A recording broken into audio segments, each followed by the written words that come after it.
also interesting second file he has there. I'm not sure what he was doing in Sector 3 with max 2 minutes. energy and 2 minutes into the game. The first one's a little suspect as well. And that's on console, I believe.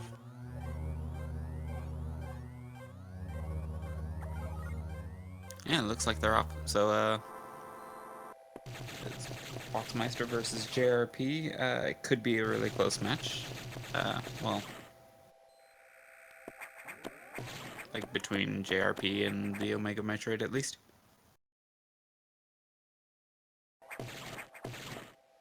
Oh, nice. It looks like both of the runners did the climb optimally. Yeah, this is very difficult to do well. So in case anyone didn't know, I'm Jagger G, and with me is Rasu. Hello, everyone. You guys are watching JRP, which is the #1 seed, versus Boxmeister. Who hasn't died in a... Has he died in a race? I don't believe he's died in a race. Let me just pull up Boxmeister's seed here. Boxmeister is the 17th seed.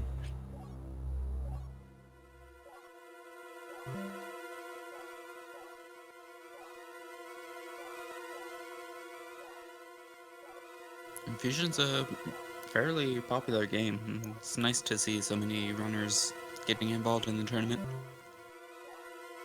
Yeah, we were able to get 32 runners, so that's actually quite a lot. I really wasn't expecting that many runners when the tournament planning started.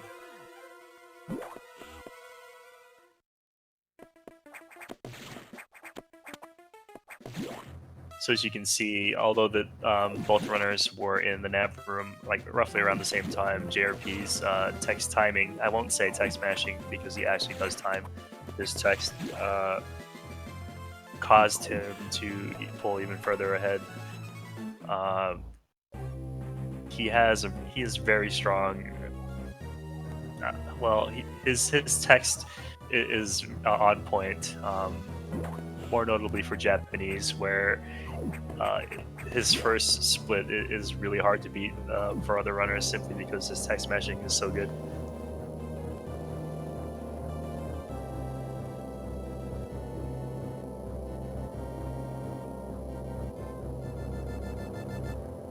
And of course, this being a race, text timing or text mashing, whatever you want to call it, is very important. It's just as important as going through the route and making sure you do everything correctly.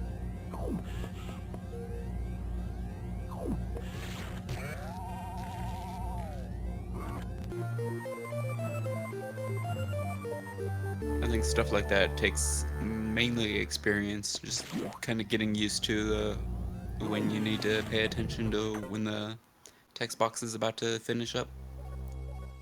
And it just it's a lot of dialogue to memorize. Right. I'm pretty sure JRP could recite the entire game.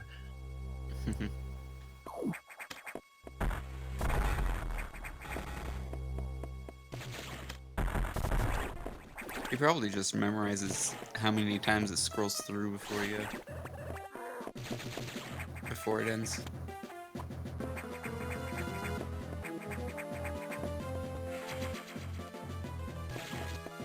So one of the reasons why text mashing or text timing is fairly difficult is because the dialogue box is not like any normal game where I'm going to use like Minish Cap, for example, where you just hold the button and it basically auto scrolls for you. In Fusion, it's kind of different because every time you go through a certain part of the dialogue and it refreshes to another line, you have to kind of auto scroll it fast again. So you see a lot of the runners. Well, I don't know if you can actually see. I don't know if they have any input viewers or anything. But if they did have input viewers, you'd see the runners hold a direction and then mash A or B, so that they can get through text timing or text mashing as fast as they can. Looks like JRP got a pretty good Arachnus fight, no rolls.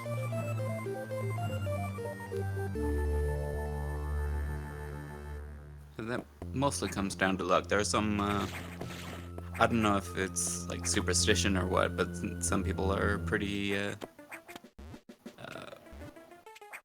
they feel pretty confident that what they do kind of manipulates Arachnus. Right, I understand. At one point, I was kind of like that. I was like, if I stand here, I'm probably not going to get rolls. But unfortunately, I don't think it works that way. From what I understand, the boss has already decided whether he wants to roll or not based on the time that you start the fight. So, you can be superstitious all you want, but I don't think that's how it works. Although, however, it kind of has been proven here and there that depending on where you are, like if you're too far away from Arachnus, he'll start to do something fishy, or if you were too close. So, I mean, there is a way to manipulate it, but I don't think that there is a way that anyone's found that is consistent for a no roll. As I understand it, you could definitely change his behavior, but it's not necessarily easy to manipulate in your favor. Right.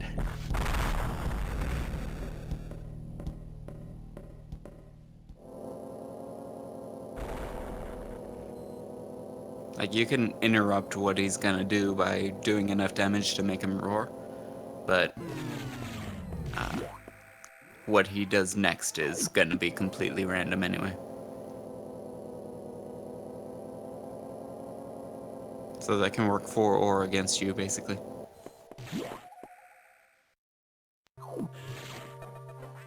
I see a lot of people resetting on Arachnus, just wanting to start off the run perfectly. Right, and I think that's kind of understandable considering how early it is in the run.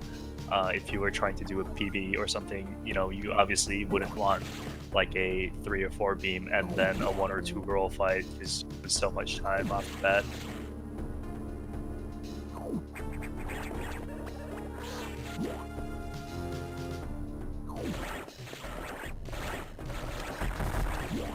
So it looks like JRP is already pulling ahead. The lead is getting larger, and I'm not sure how JRP is going to handle this run, considering he's coming off a loss. Whether he's going to be safe in certain areas or decide to actually use the saves. So it's anyone's guess at this point. I'm guessing he probably won't save.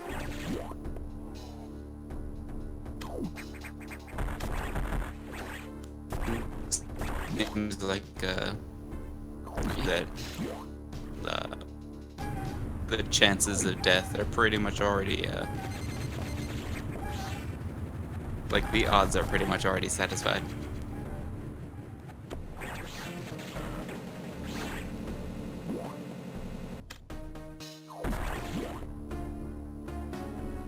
Oh, looks like Boxmeister got trolled with a 4th pirate on the wall there. For that room, typically there would be 3 pirates on the right side, so the runners would fire a missile, morph, and then fire 2 missiles so that Samus is behind the 2 missiles that she fired and would be able to kill the pirates before she actually touches them. But in Boxmeister's case, there was a 4th pirate, which is a rare occurrence, and he got hit. So Boxmeister may have to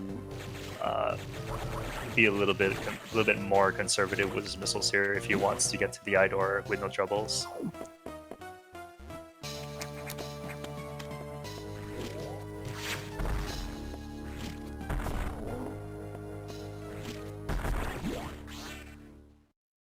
And it looks like Boxmeister has enough missiles for the Idors.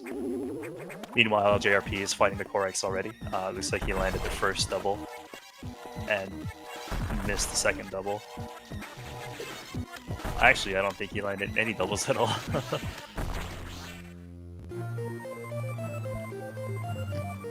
There are a few strats throughout Sector 1 you could do to kind of conserve missiles that you kind of rely on in a 1%.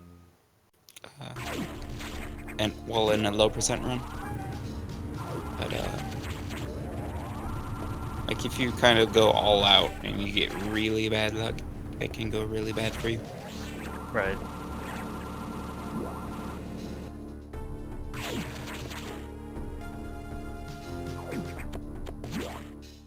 Okay, looks like Boxmeister just picked up the charge beam. I don't think he landed any doubles either. So he missed an opportunity to catch up here.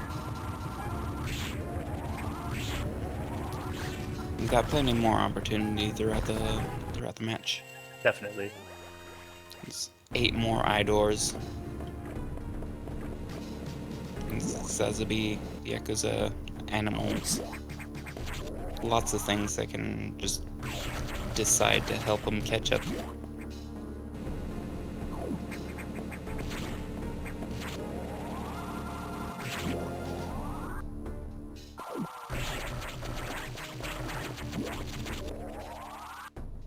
Okay, now we see JRP making his way out of Sector 1. And he'll be making his way towards Sector 2.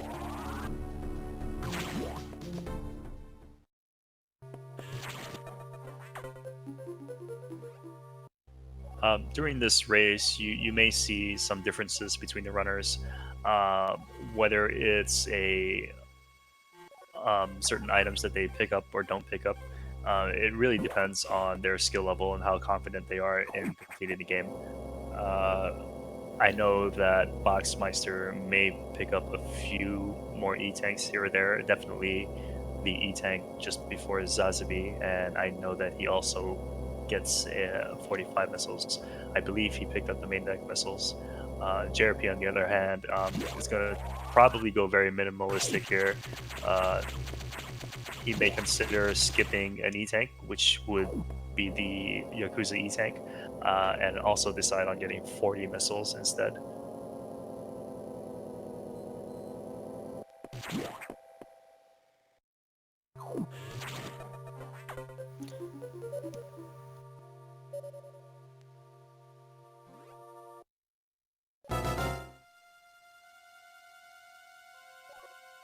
I think for JRP it would be more valuable to pick up the third energy tank.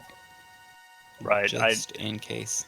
Yeah, I don't think he's in any real danger of losing the race here. And to skip E-tanks that are literally in your way uh, would kind of make it more difficult. Like if things went wrong towards the end game, then you have that chance of dying and the chance of Boxmeister either catching up or actually winning outright. So it would probably be a safe bet to just pick up the missiles at least E-tanks that are at least in your way.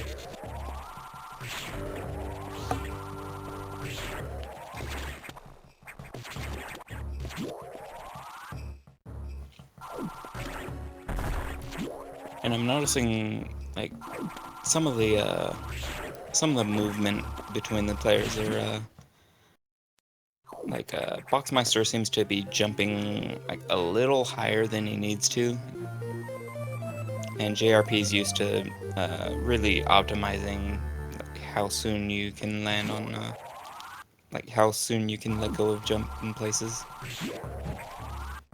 And little tiny things like that are gonna add up. Just like there are hundreds of places you could lose fractions of a second. Right. Yeah, and it may not seem like much when you're running, but if you do continue to make mistakes, you'll definitely see time loss in your run.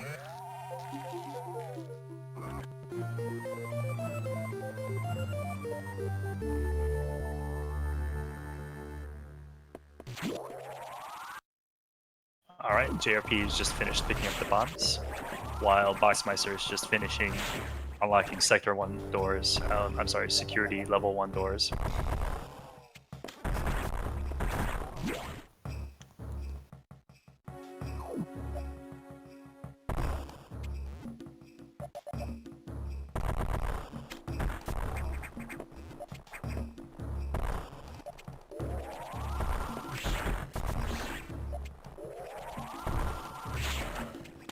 Wow, it looks like JRP was able to pull off that, what I think is a frame perfect trick on that Zoro.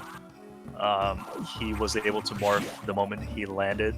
Um, it's usually kind of hard to morph when you're not midair for some reason. So he was able to prepare the morph while midair and then actually morph the moment he landed, which is a pretty cool trick.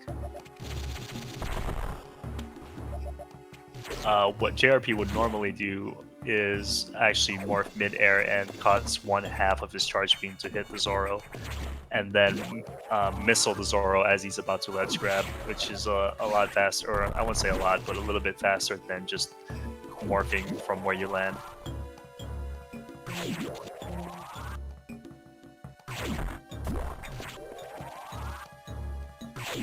And we have 0 beams for JRP, for Zesby.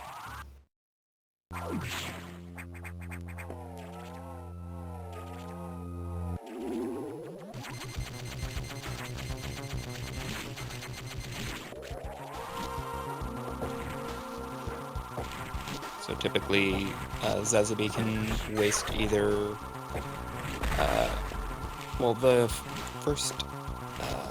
first round of jumps, he can waste between 0 and, is it 3, I think it was? It's 3, Jumps? yes. Okay. And the second one is like between 1 and 4, and then the third one is between 2 and 5. So it looks like JRP. Looks like it's a really bad pattern for him. Yeah, I think he got, I lost count, but I think it was 9. Alright, so as we can see in Boxmeister's side, he did pick up that safety E-tank, which doesn't lose much time since it's right there. It's maybe about 5 seconds.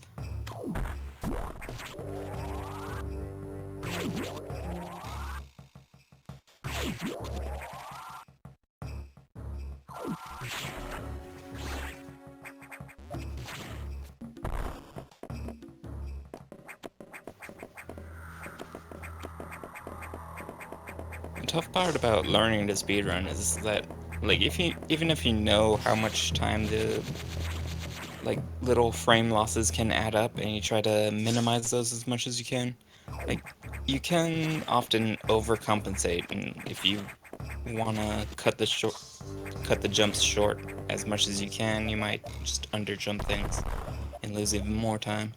Right. And a lot of that is trying to get the shot cancel move that you see these runners do when they approach a platform and they jump and then spin jump, and immediately shoot as soon as they're right above the platform so that they can force Samus to get on the ground quicker. So, if you're kind of antsy or not really sure of the timing, then missing a shot cancel will cause you to either ledge grab or just not clear the platform at all. In some cases, you may overjump, which it will kind of lose you a little bit of time as well.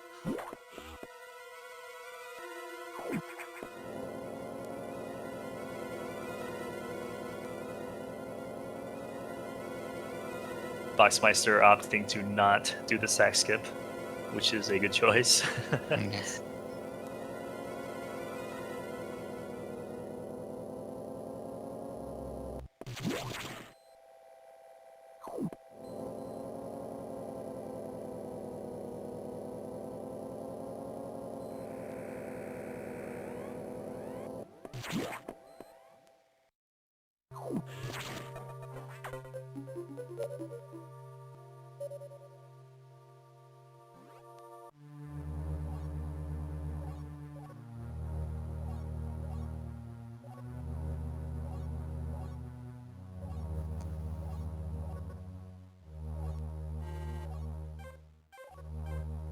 love this first trip through Sector 4. It feels really good when you get a really good trip through here. There's a lot of little things you could do Right. just to save a little bit of time. One of my favorites is the missling of the door as you morph ball. It's one of my favorite tricks. You may see JRP do this here in a moment, and I can explain as soon as that happens. Alright, so he did it. So basically what JRP did there when he decided to missile the door, it's not for swag or anything like that. It's because when you try to beam the door and morph midair, the beam is a lot faster than the missile. So what happens is the beam disappears off screen and doesn't actually hit the door. So what JRP did was use his missile instead, which is a slower projectile, and he was able to morph and move forward while the missile was still on screen and was able to hit the door. So it's very slight optimization, but it's very satisfying when you pull it off. At least for me, it is.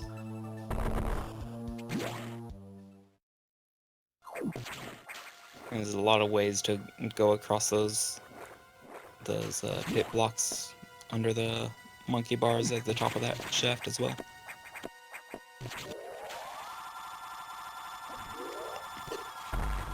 Seems like JRP is getting some really good luck with the eye door here. He practiced that RNG a lot before the match.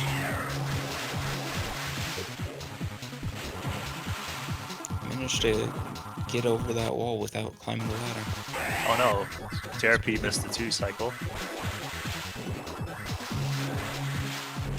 That's pretty hard to get. You have a really small window to hit Ceres. You want to hit it point blank with a charge beam so that both parts of the charge beam hit as well as the flare. But it moves so fast that it's hard to react. Right. He did finish it off in 2 shots, but he just waited a little too long on that first arc. Yep. And you may see runners actually pause buffer there so they can kind of get an idea of where Ceres is and prepare for that. As you saw JRP do, he paused the game as soon as Ceres appeared so that he was able to make his adjustments. Pause buffering does not lose you any. Actually, we found out not too long ago that it actually loses you just 1 frame. But if you use pause buffering to set up for something that might save you time, it's definitely worth the 1 frame loss. But in a RTA or a race, that time is going to count against you.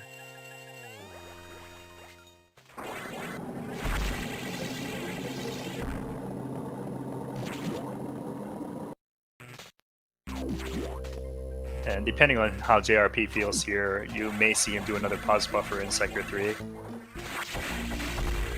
Looks like Boxmeister is on Ceres right now and was able to get the 2-shot.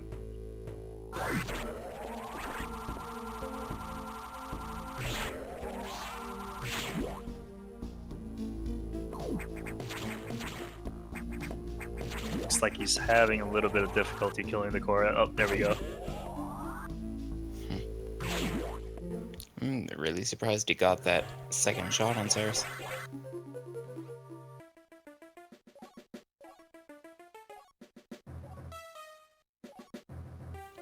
So you'll notice a lot of times when they're fighting the cores, they'll do a little jump and shoot the core while it's flying above them.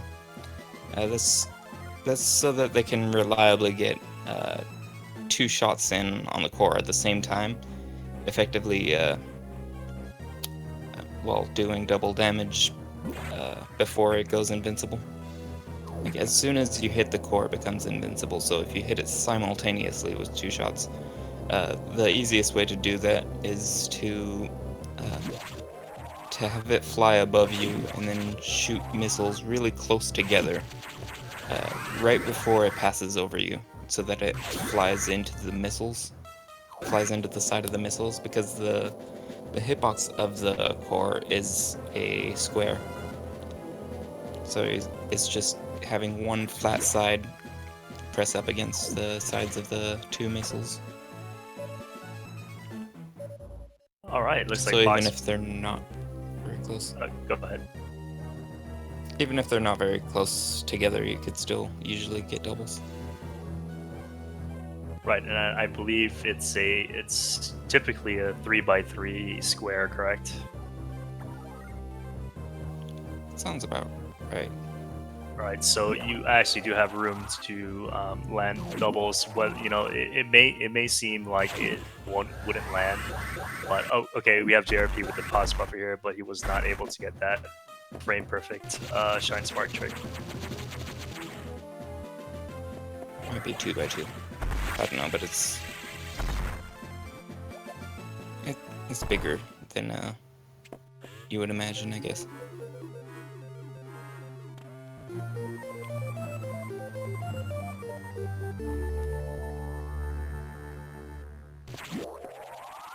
Right, so obviously landing double missiles on the core will save you a lot of time, considering you don't have to wait for another invulnerability phase. So the more that you land doubles on it, you're basically skipping rounds, and will help you speed up the run a little bit. Looks like JRP missed the shine break.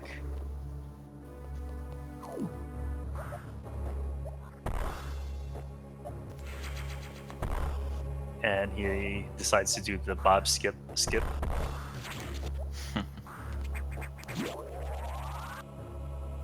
So this missile tank for the longest time was considered unskippable on console until someone did it, and then like 3 other people did it, and then they found a much easier way to do it. But the easier way is also a lot slower.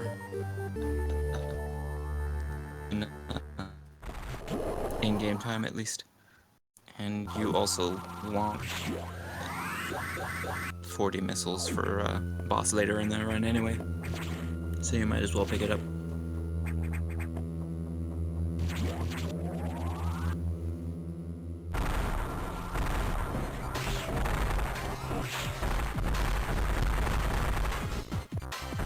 Oh no, looks like JRP missed one missile. He was one missile off from getting a perfect box fight, which will cost him some time.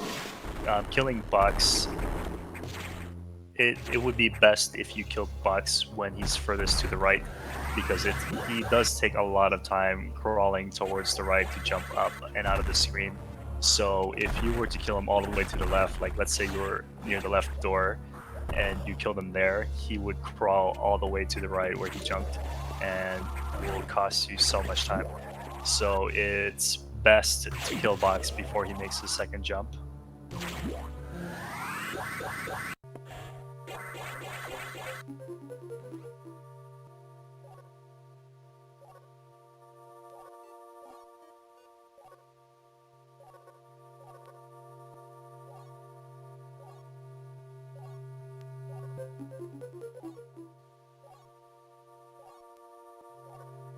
All right, so we have JRP leaving Sector 3 on his way to Sector 6, while Boxmeister is just now picking up the Super Missile upgrade.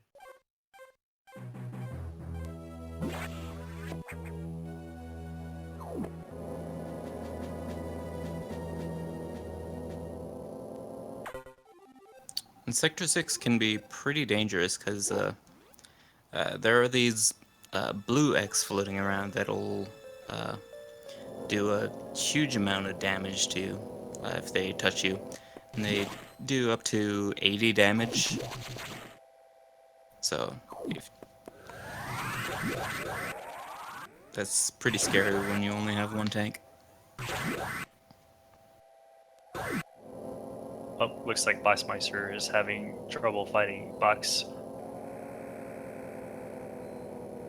As I mentioned earlier, you definitely don't want Box to die on the left side, so it looks like Boxmeister is trying to bait him towards the right side.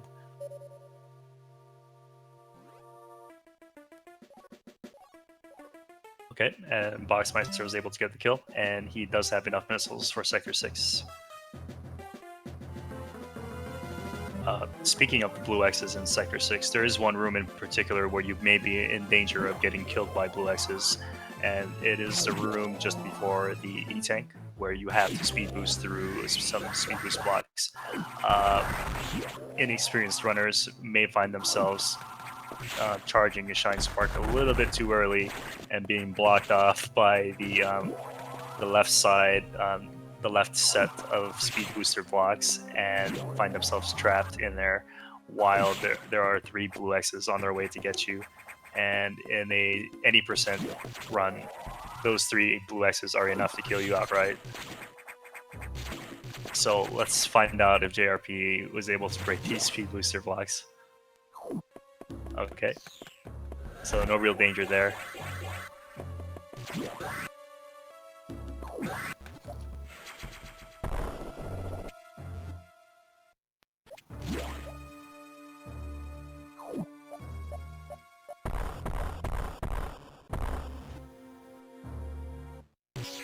JRP is showing his artistic display of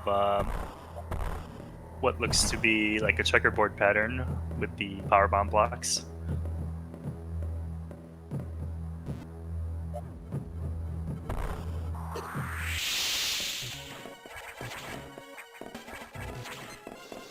Yeah, that's one of the toughest tricks in the game. Definitely. I mean, I'm a firm believer in resetting if you don't get the perfect checkerboard.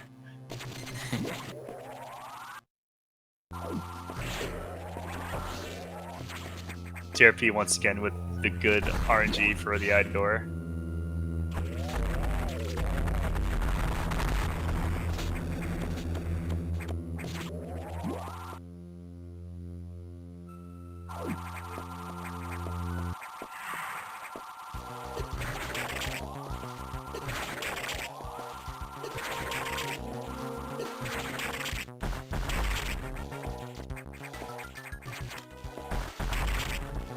And we have JRP just finishing up the Mega Corax. It looks like it was a perfect fight.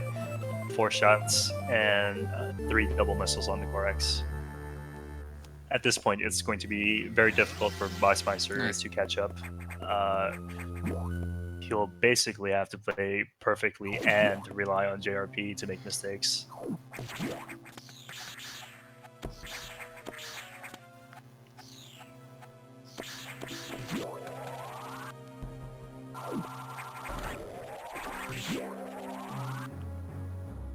So there are a lot of runners who dislike leaving Sector 6 because of the enemy patterns that they have to encounter on their way out. Sector 6 is very heavily, it's very random in what the enemies can do. The puffers can go in 4 different ways when you enter the room. So you may find that the runners kind of get frustrated with their RNG leaving, but I don't think that JRP has had any issues. It looks like he also opted to skip the missile in Sector 6. Could this be a 35 missile run? I'm not sure.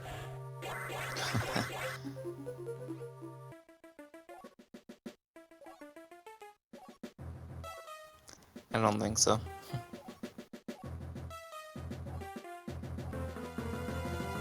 It's interesting that he skipped that one. Yeah, I was going to say I wasn't paying attention to whether he picked up the missile expansion at main deck, but it is pretty interesting to see him actually skip that. He's probably gonna get the other 2 on main deck when he saves the animals.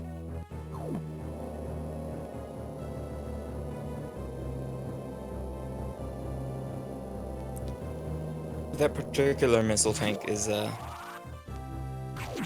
kind of an interesting case. It is one of the fastest tanks to get, but it's also really difficult to do quickly.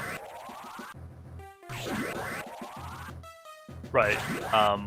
From what I understand, there are conditions in which that missile would be the fastest to get. being able to morph out when you exit that missile room and come out and do a spring ball as soon as you leave to ledge grab would make that a reason why you want to get that missile. If you're unable to do it, then you're actually losing time. So I suppose it makes sense in a race setting to get different tanks instead. Ooh, Boxmeister struggled a little bit in Mega X, but still takes down pretty fast. Also, he's been pretty unlucky with the Idors. He got a 4 beam there, which is just as rare as getting a 0 beam.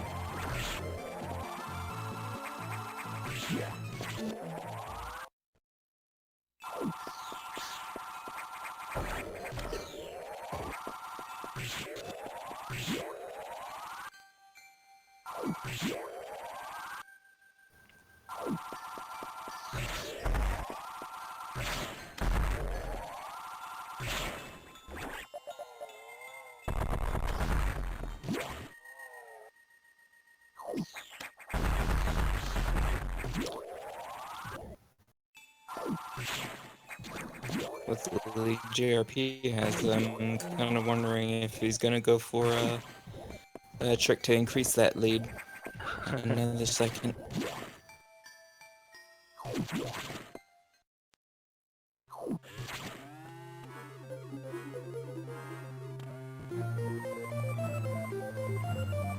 So after he activates the level 3 security doors, if he goes left, he's pretty much just going the normal way. Yep, looks like he decided not to. We were referencing or talking about the reverse eye strat, where you can actually speed boost and store a shine charge and go back from the way you came to do a shine spark up and come in to this data room from the right door. It saves you 1 second, but there's a frame perfect trick involved. So if you miss that frame perfect trick, you are going to lose time.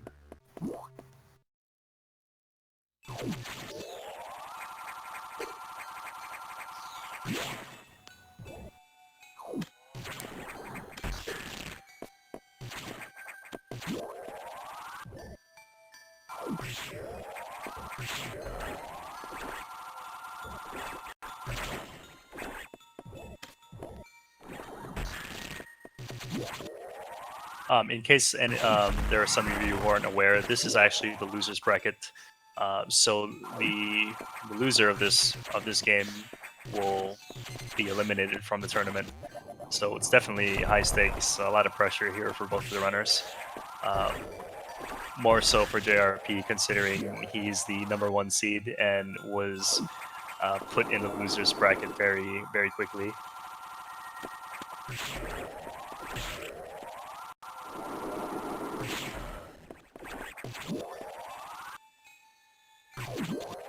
Alright guys, get your memes ready. It's time for Sector 3. Emergency in Sector 3.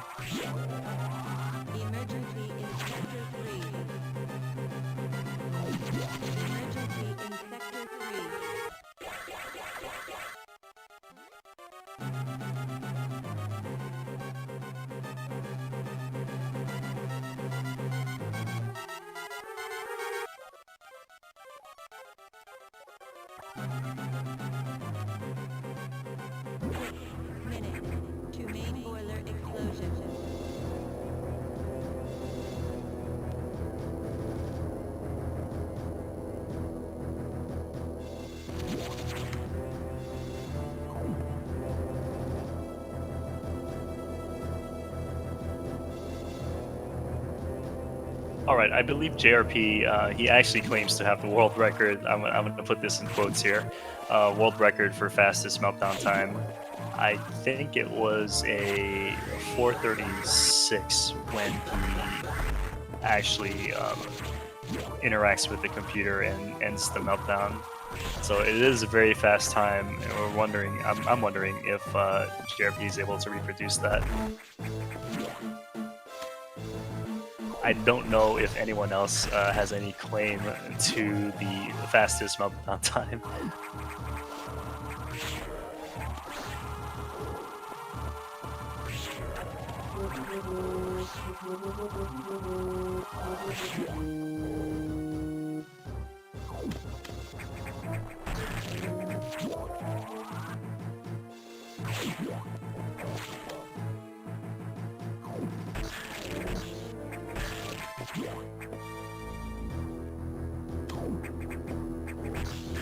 So it looks like the lead is growing here, but Boxmeister is still, doing fairly well for his skill. I haven't seen him make any major mistakes so far.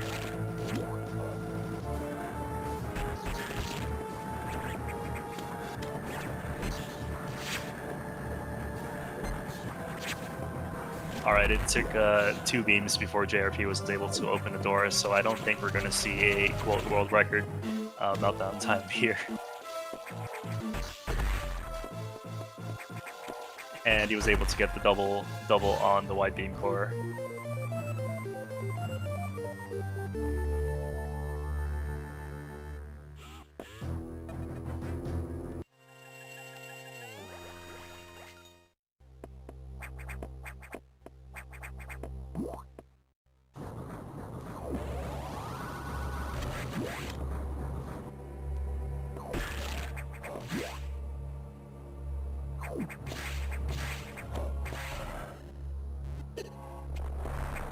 So at this point, I think that we've actually made it towards the midway point. The end game is much more interesting than the early game, considering you have to fight an array of bosses one after the other in what's called the gauntlet. A lot of skill involved in the end game. A lot of runners have difficulty with the end game because of its complexity.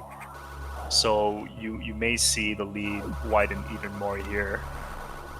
I'm not sure if Boxmeister has practiced much of the late game. I haven't seen him stream in a while. But considering how he's doing right now, I would say that his end game might be an improvement.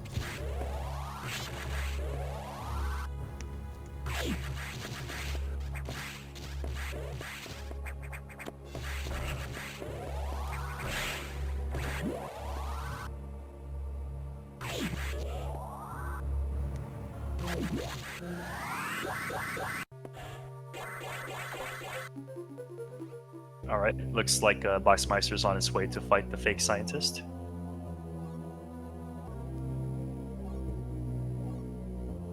While JRP is on his way to talk to animals.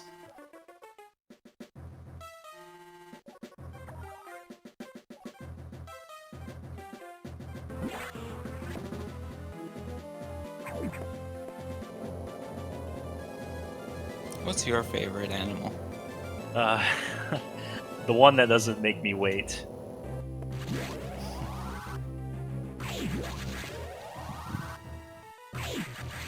I guess that would be the big Decora then. It's always the first one to come out. Definitely. Well, not always. He's always on time.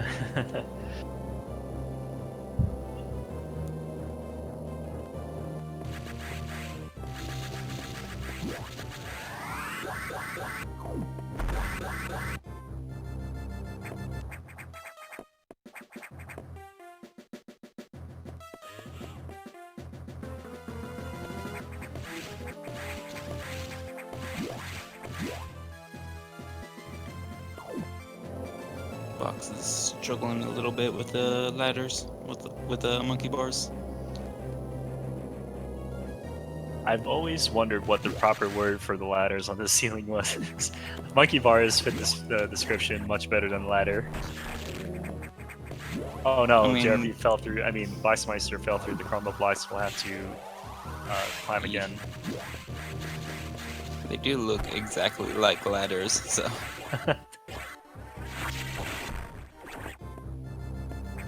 If the ship falls sideways, then it would be a ladder.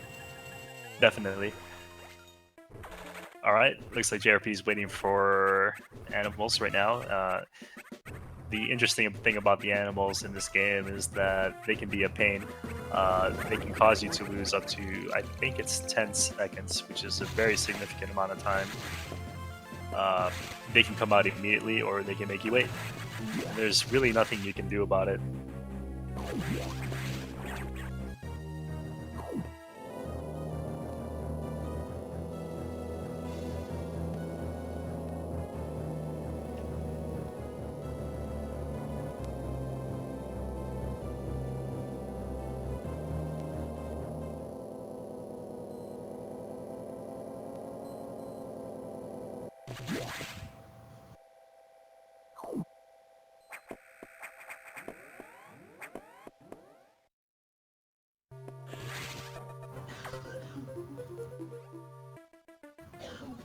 All right, looks like Boxmeister was able to stop the meltdown and is on his way out of Sector 3.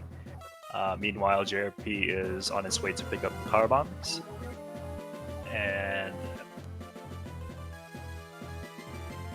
at this point, the gap between the two players is widened significantly. And I would have to say that at this point, the only way that Boxmeister can win is to hope that JRP dies somewhere without saving. And as far as I can tell, neither runner has actually saved yet. It would be a very obvious decision to save at the ship, but we will have to find out whether or not the runners opt to do that.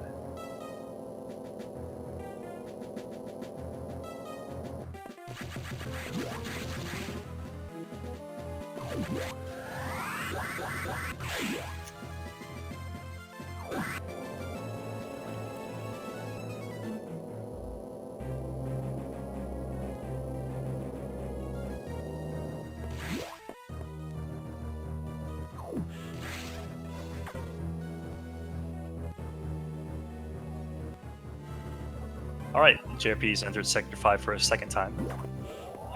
He may try to attempt the Shine Spark trick here. And from what I understand, correct me if I'm wrong, the Shine Spark trick for Sector 5 going to Power Bomb is actually slower, I believe, for in-game time than just falling off, just going through the rooms normally. I've heard about this, but I'm not 100% sure about that. I've heard that as well. I've never personally timed it. There's another trick you could do where you store a frame perfect shine charge on the ground and then spark up instead of using the ladder, but that is frame perfect. So that seems like it's a very difficult trick. Yeah, and it doesn't save very much time either.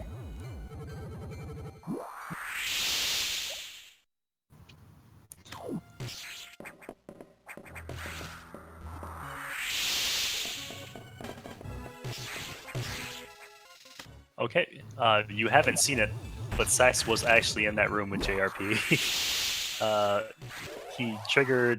He basically provoked Sax when the power bomb exploded and caused Sax to start chasing JRP. However, JRP was able to leave the room before you could even see Sax.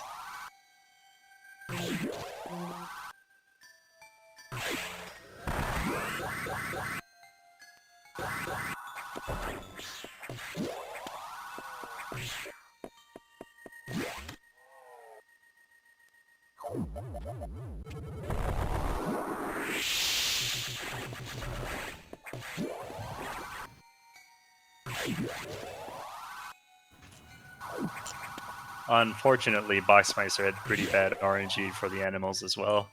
It seems like it's a very rare thing to get even decent RNG for the animals. Mm-hmm.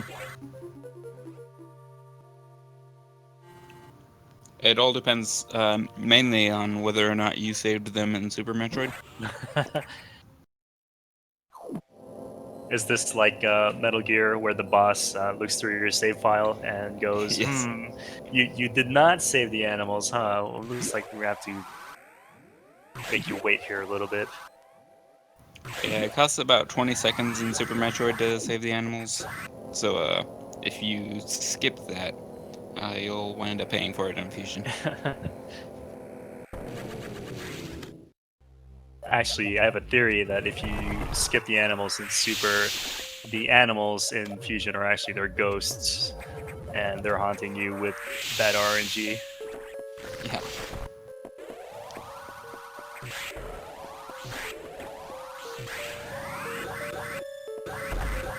So JRP is able to speed boost through the corridor with no problems.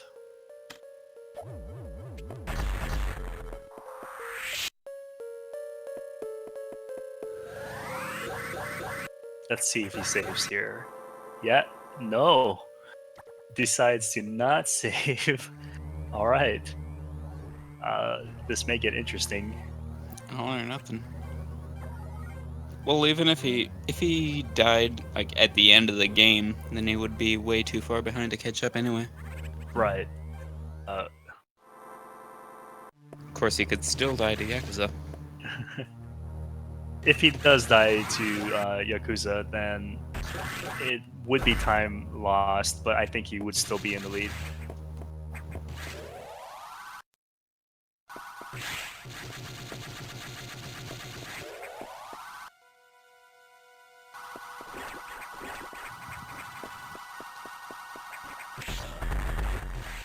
All right, and he decides to pick up the E-Tank that we mentioned earlier in the run.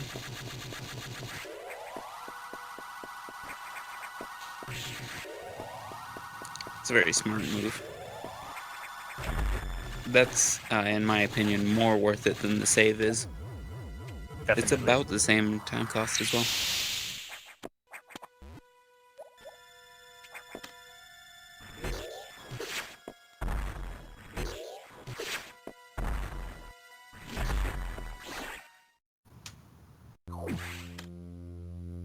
All right, now JRP is fighting the legendary Yakuza, killer of all runs. We'll see how he fares here. Maybe he'll skip the second phase, who knows?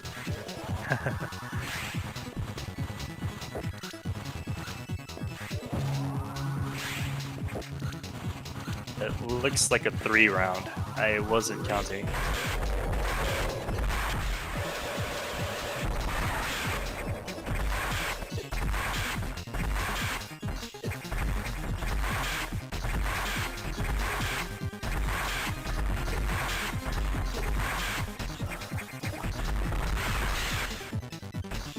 Looks like no problems with the second phase there.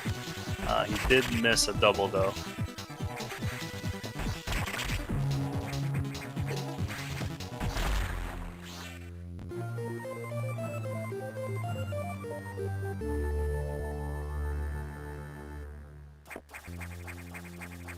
So for a long time, we used to always use Charge Beam on him on the second phase because it does more damage per shot, and you can shoot it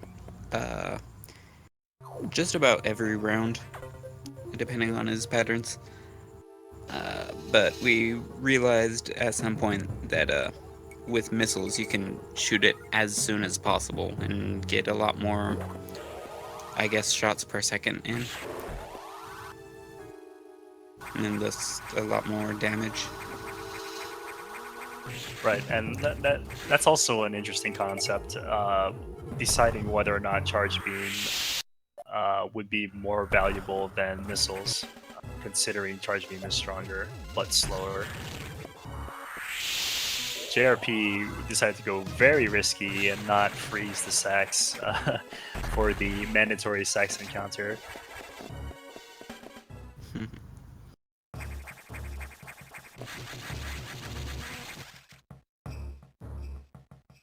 I remember Kirby was trying that for a while, and he was saying it was a really consistent strat. It's pretty reliable, but it's really scary to learn.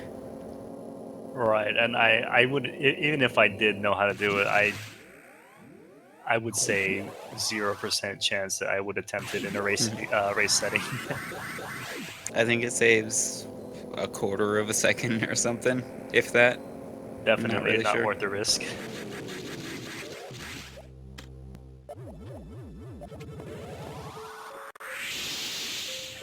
All right, now JRP is fighting Natori. It takes 48 shots, either from your missiles, charge beam, or power bomb to kill the boss.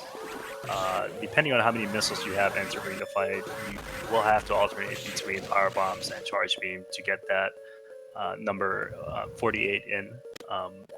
Because if you have less than 48 missiles, you're going to run out before you kill the boss.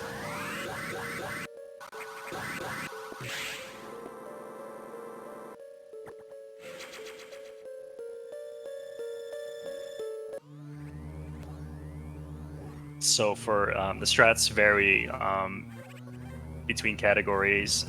For example, in 0%, where you have only 10 missiles, it take you a long time to kill Notori because you have to use your power bombs and charge beams often.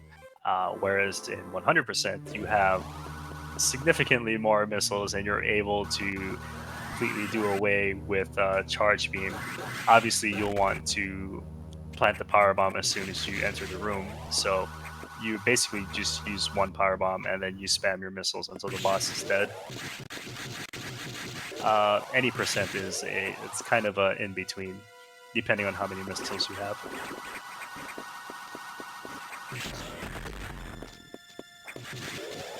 All right, Boxmeister is on his way to Yakuza now.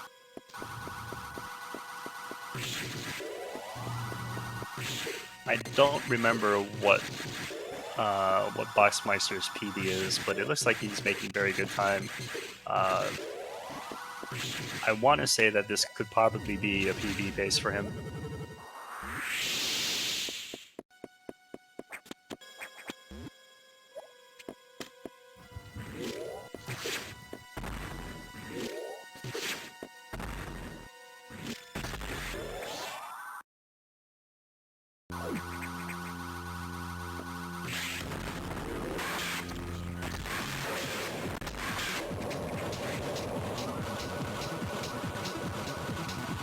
Alright, looks like Boxmeister is opting not to get grabbed here. Oh, he accidentally gets grabbed anyway. So the difference between being grabbed intentionally by Yakuza and not is that if you allow yourself to get grabbed, you kind of skip him roaming around everywhere for a set amount of time. So in essence, it's faster to get grabbed. But if you're kind of unsure of the fight, you're worried you might die or you don't have enough health, another option would be to more fall in the corner and hope you don't get grabbed, which is slower overall, but it's safer, much safer than attempting to get grabbed. Some runners who aren't comfortable with mashing out of Yakuza's grab might do that, because if you're unable to mash out of Yakuza, he'll take you to the very top and then basically suplex you to the ground for I'm not even sure how much damage it'll do, but it's a lot. And it's definitely something you don't want to do. It's something similar to Dragon in Super Metroid, where Dragon spanks you, with his tail or her tail, and does massive damage unless you break out of it.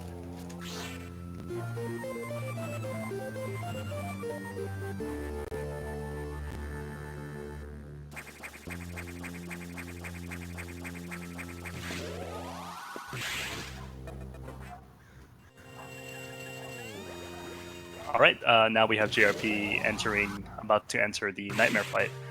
For casual players, Nightmare is definitely a nightmare. If they're unsure or don't know what they're doing, Nightmare can be a huge problem for runners, whether it's manipulating Nightmare's movement or even in the beginning trying to get those plasma beam shots in. So it takes a lot of experience to get a good Nightmare fight. Yeah, it takes a few tries to, like, once you understand what's going on, it takes a few tries to kind of get it into muscle memory. Just learning how to make them stop when you want them to. It's just a kind of a thing you sort of feel out. Definitely. You definitely don't want to have him circle you for any longer than he needs to, for obvious reasons. So learning how to manipulate his move and getting him to stop is key to the fight.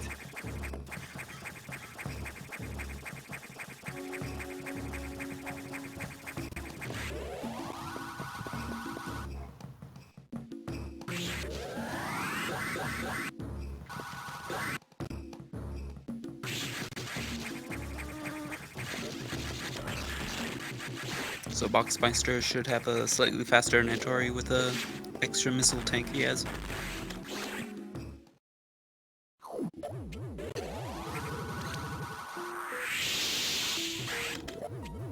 One thing to note about Natori as we're watching Boxmeister fight him, if you're standing on the rightmost edge of that platform that he's standing on right now, the plant on the left that just died will, for some reason, not shoot at you.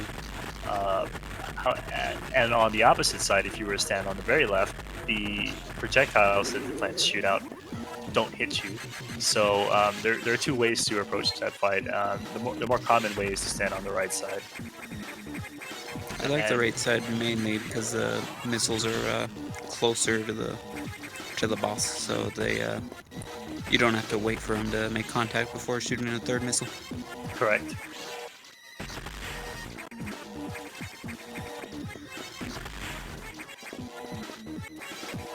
So when you're mashing missiles, you want to make sure that, as JRP said, you want to be kind of close to the target so that the missiles disappear from the screen and you're able to shoot another one. The max amount of missiles that you can shoot at one point is 2. So you can only have 2 missiles on screen, whether they are live or have tinked and fell off. If you see a picture of a missile on the screen, that counts as 1. So being far away from the target and mashing missiles is very, very slow compared to being up close.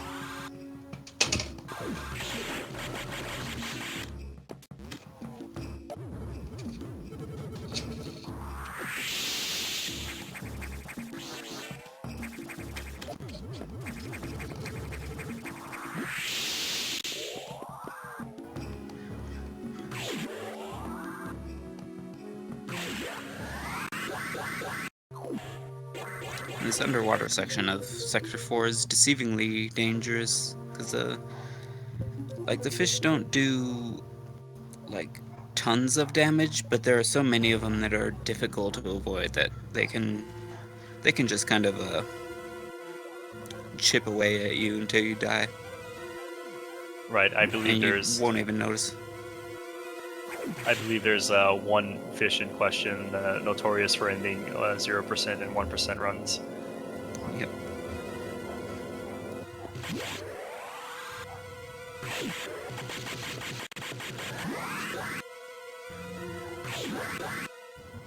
Alright, as JRP is leaving Sector 4, Boxmeister is entering Sector 5 and is on his way to fight Nightmare.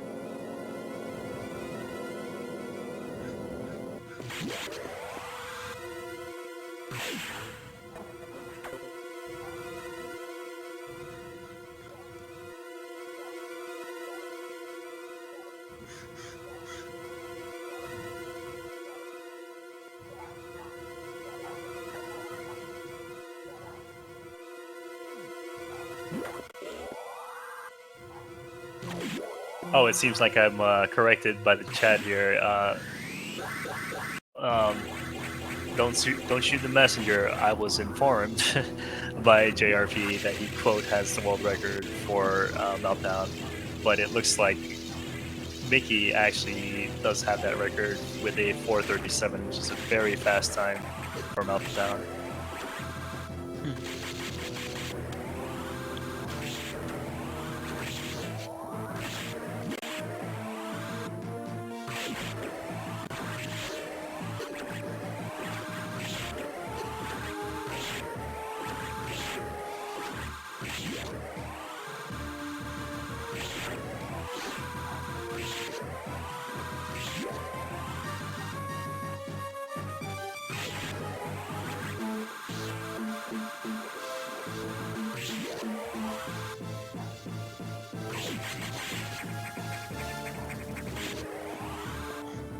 Alright, looks like JRP is now on his way to trigger the no entry alert.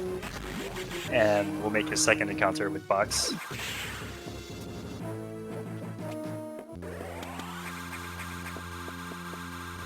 These box fights always trip up some new players. It's really, you kind of have to hang from like particular spots on the monkey bars to avoid damage. Right, especially with Xbox, the boss that JRP is fighting right now. It seems like his hitbox has gotten a little bit smaller from the first time that you fought him, so you have to kind of move a little bit further out if you want to land your diagonal missiles. However, if you do find that sweet spot and you're able to land diagonal missiles, you'll have to dodge as soon as you're done shooting, because when he jumps towards you, he can actually hit you and then ruin, everything. So while the fight is not particularly an RNG fight, it is actually a very difficult fight mechanically. So you're not really relying on any outside factors other than your own skill.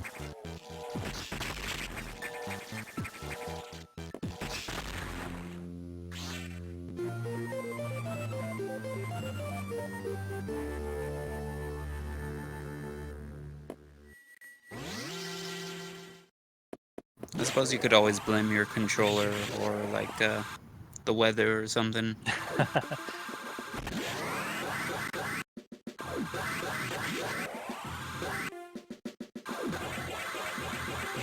Alright, looks like JRP is going to see the synchronized Metroid dancing and is opting to lag us all with his diffusion missiles. Doing certain things in the game, like spamming diffusion missiles and power bombs, will cause the game to lag at some points, as JRP has shown us.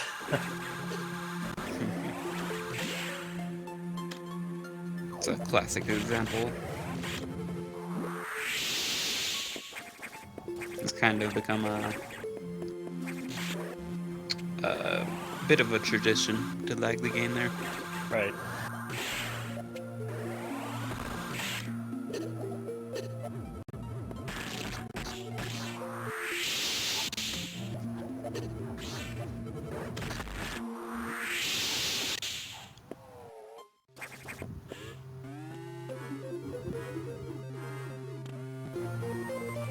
So I would say definitely at this point, if JRP dies from here on out, he is going to lose. That is provided Boxmeister actually saved somewhere and won't die. So it would be very risky for JRP right now to attempt any swag strats or anything like that. And it would be in his best interest to actually end the race here.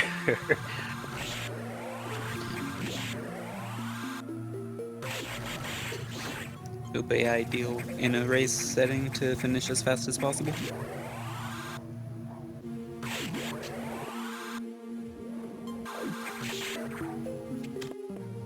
It's interesting to note that the diffusion missile effect can actually destroy missile blocks. As you saw there earlier, JRP shooting of diffusion. Oh, it looks like he's having trouble with the gold pirates here. And almost died with 63 health, killing the final gold pirate.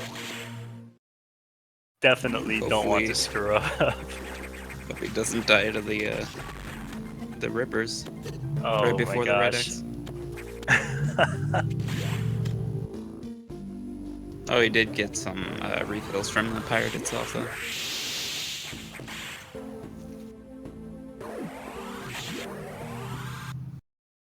There was just a glimmer of hope for Boxmeister just then.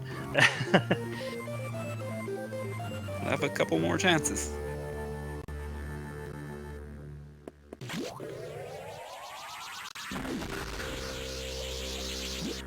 Let's just say it was a good thing JRP did wind up taking that 30 tank. Oh, definitely, yeah. And I would say that he got lucky with the eye door opening right away, because I think if he had to wait, then he might have been in trouble. Because it looks like he was hanging out in the acid for a little bit. Yeah. All right, looks like JRP was able to get through Ridley with no problems. Not get the pacifist.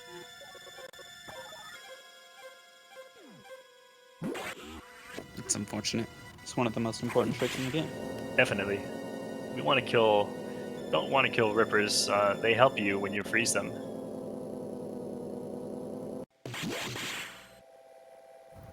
It's true. Kind of a quirk in the mechanics is if you freeze something that's like right next to your sprite, its sprite kind of expands, so you could like pass through it, and when you do so, it just shoves you out on the other side, so it can save you a little bit of time.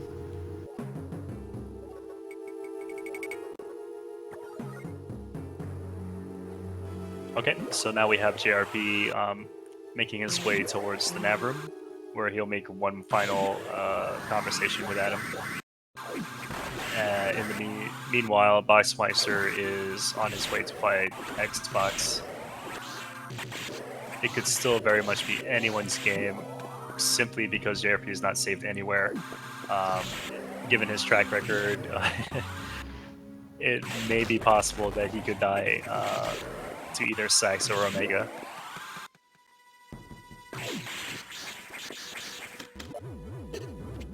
And Sax is kind of the boss where if things go wrong, they go really wrong.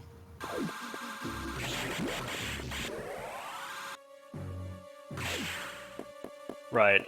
All it takes is for you to make one simple mistake, like not freezing when you're supposed to, making Sax jump around and go crazy. And because you don't have that much health in any percent, we could very much be dead because of that one mistake.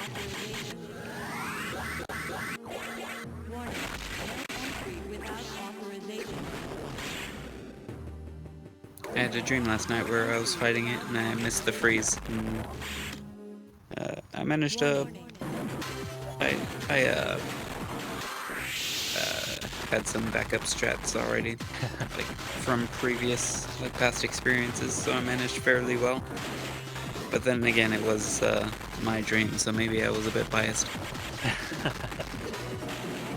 Things should go well in your dreams. Ideally.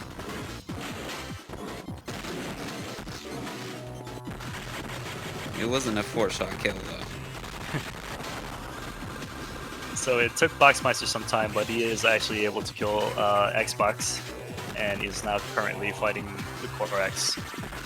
One thing to note about this Corex in particular is that it is extremely difficult to land double misses on it. I'm pretty sure it's humanly impossible to do so because of the fact that the task itself has difficulty doing it. So you will see the runners, basically shoot a missile at the exposed eye of the core and then jump so that they can avoid the beam. And it's basically simple strat that you can do, just because there's not much else you can do. I still think it's possible. Just really unreliable.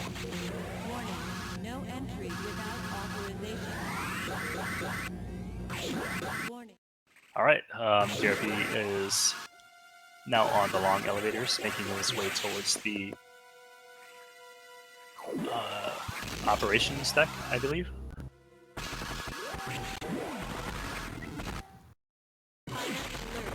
Oh, and it looks like one of the Metroids on Boxmeister's stream was a little bit out of sync there, and the judges will have to penalize them for that.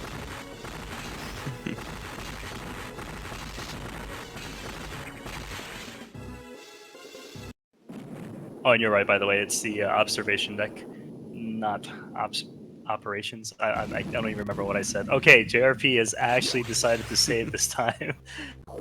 So it looks like the run is going to be the winner should be JRP because he saved.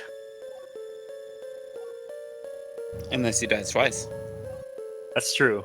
I mean, stranger things have happened.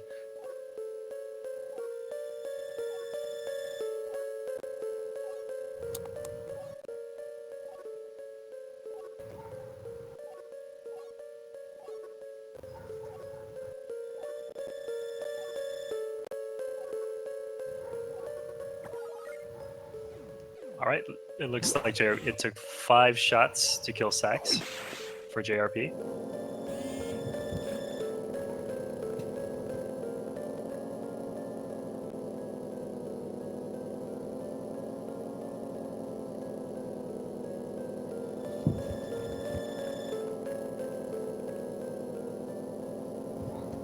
And he was able to get the triple double on the Clorox.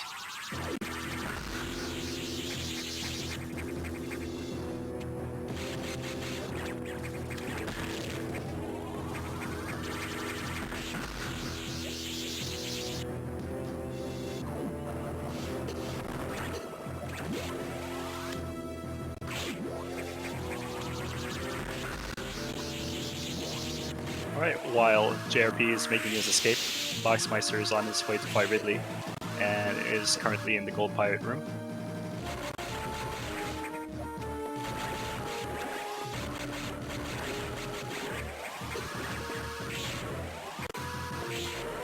Oh, it looks like Boxmeister is also having trouble with the Gold Pirates.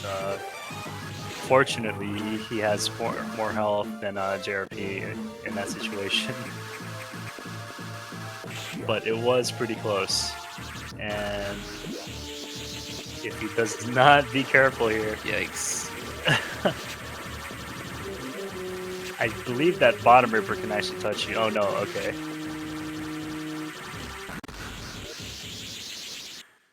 Alright, it looks like JRP is going to end the run here soon.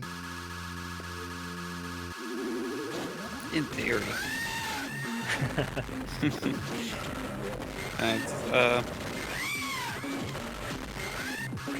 It's pretty uncommon for more experienced players to die to Omega, but it happens from time to time. It's just kind of a precise, it's not super precise, but... JRP has almost died using the upstrat, but this time around he decided not to re-attempt the upstrat and go for the diagonal strat instead. Alright. So a good run from JRP, ending the race with a 1:17.17. I believe that is a 46 pace.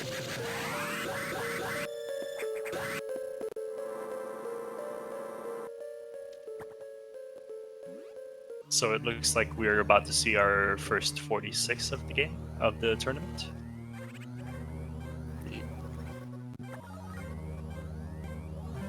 Maybe.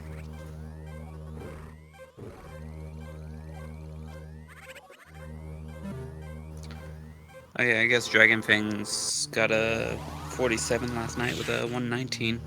Hold on, did Boxmeister die somewhere? He died from... Oh no, what happened? I wasn't watching.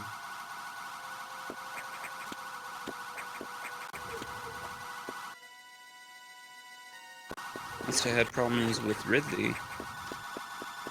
Yeah, the last time I saw Box, he was fighting Ridley, and it looked like he was doing just fine.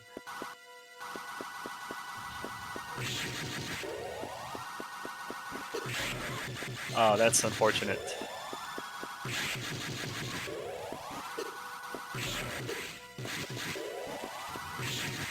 Yeah, things can go really wrong on Ridley as well. He might have gotten knocked around by the core. I see. It looks like the chat is telling us that he was killed by the Core X. Yeah, just when you think you're done with a boss, you're definitely not quite done until the core's dead. Right. Corex does surprisingly deal a lot of damage.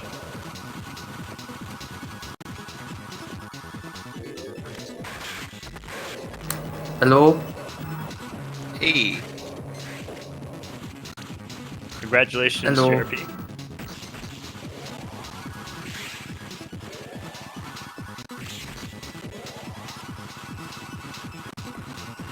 Which audio is going through the stream?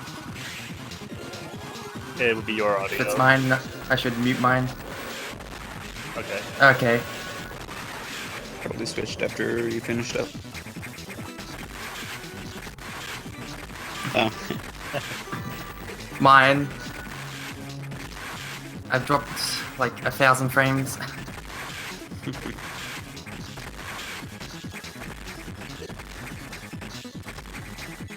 Alright, sorry, we I have was having trouble staying connected too.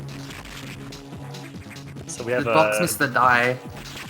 he did die. He died to the Corex Ridley.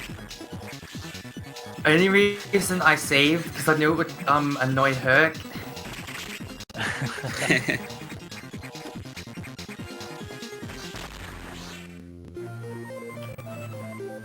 My beginning was just so bad. Did you see all like the amazing bad RNG I got? I thought you did well. I didn't Like really- after Zazabi, like Right. Zazabi was pretty bad, but after that it seemed to get a lot better. I think you had a 9 jump Zazby and you did not get the 2 cycle Ceres. I don't know, I do my normal strat, but like there's some thing where sometimes when you get hit, you lose your charge shot. Yeah, How you is let go of I the still got a buttons when 46. you have no control. Dude, I still got a 46. That was just a really, really bad start though. I noticed you kind of changed up your strats on Omega Metroid after getting swiped at. I don't know why the strat failed. I probably did it like slightly too early. Or, like the backup strat is run back until I can stun lock it. Yeah. It's always scary when the stun lock fails. Yeah.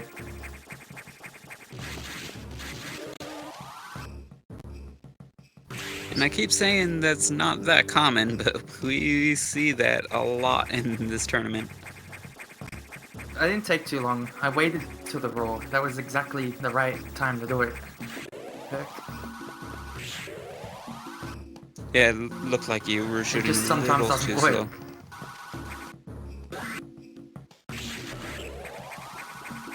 Alright, I have some questions here for you.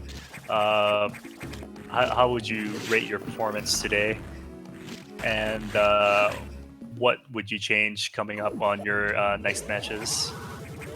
My performance was pretty bad, mainly because I just woke up and just started playing. I play better at night. Well, and what could I change? Or I could stop making dumb mistakes. For some reason, I just forgot a lot of strats. Like, in Notori, I just forgot what to do for a moment. There was also instances of where my control thing, like I would just stand still for no reason.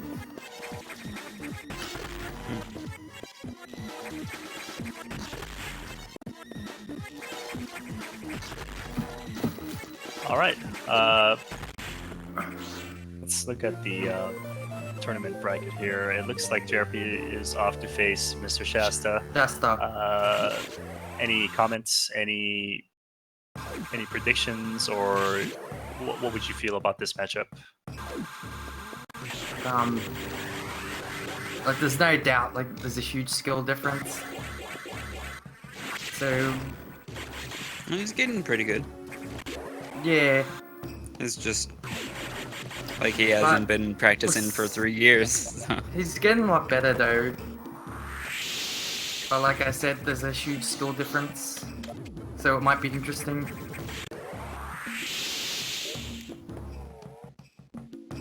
All right.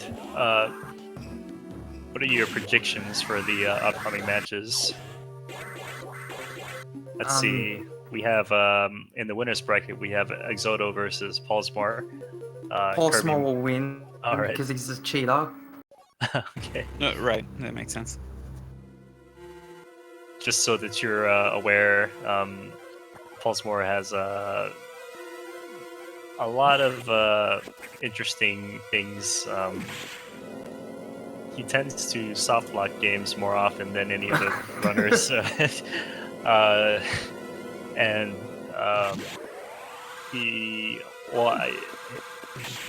recently he's been getting better at not dying, but prior to that he was pretty notorious for dying, particularly to the Nightmare. So Yeah. hopefully that does not haunt him in his race against Exodo. Wait, did JC lose? Yes, JC lost against Paulsmore. Did he die?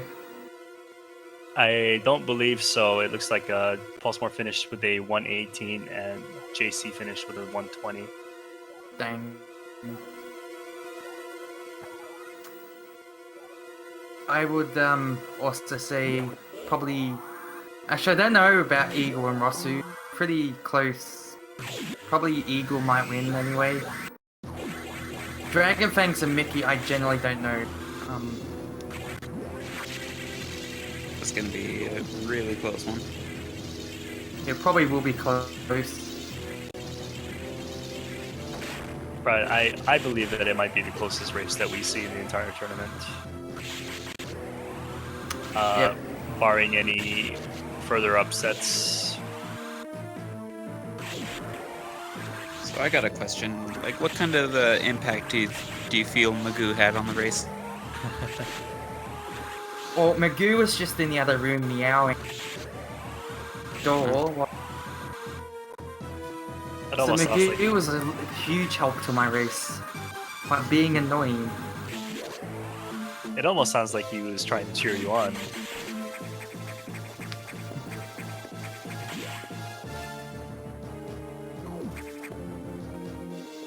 Just a quick recap, Boxmeister has decided to save before Nightmare this time. He's now, it looks like now he's Wait, being he's a little bit still more going? cautious. Yeah, he died to Ridley and he's still going. Let me check the Oh, race good on him then. channel here. Yep, I don't see any dot forfeits from him, so he's still going to finish the run.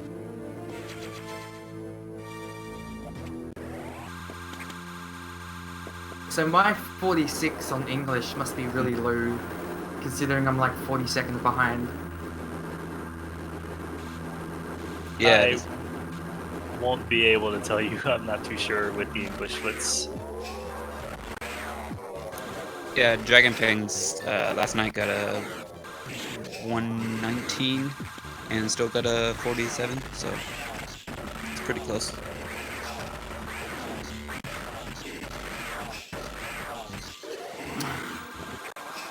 Alright, do you think that we may see a 45 in the tournament, JRP? I'm getting there. I nearly had a 45, but I died.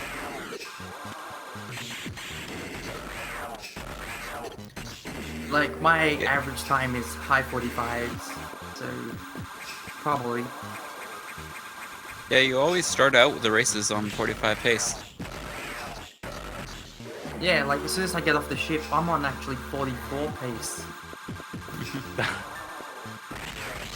And we did comment that how your text timing and your early game missile split is very, very fast because of your mechanics.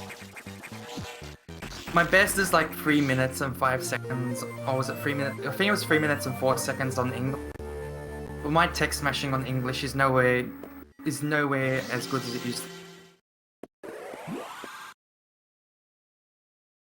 Like if you notice, like I was just messing up on text everywhere. That's a pretty big hurdle when you're switching versions. Even though, like, there are almost no differences other than that.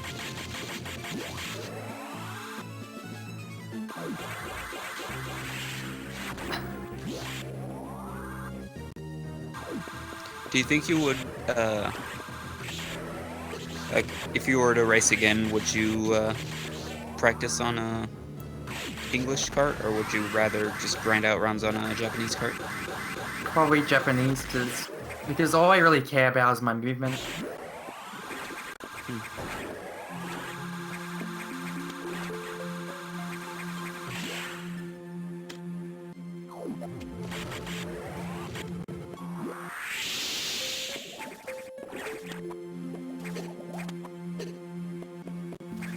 Oh, it doesn't work on English. Oh. And then Japanese, if you press L and down, it starts the credits, the text scroll again. Yeah. It just disappears on English. So, JRP, any chance that we might work on the 44 or maybe No. a 104 Hundo? I've got a 104 Hundo. I'm sorry, a 103 Hundo. No. Realistically, I can shave off 20 seconds on English, and that's still not enough for a 44. Like, I'm just about under a minute at my summer best. So, being within, like, under a minute is really hard. Getting it lower would mean I need to, like, better gameplay. I need to not make mistakes. So when's the 45 in SM? When I'm not lazy and when I set my...